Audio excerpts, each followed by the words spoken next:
Quem determina o começo e o fim é o meu Deus, e Ele me diz: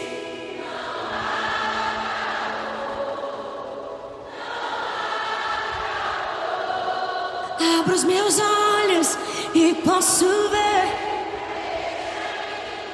portas se abrindo. Ricardo Confete, diga: não há.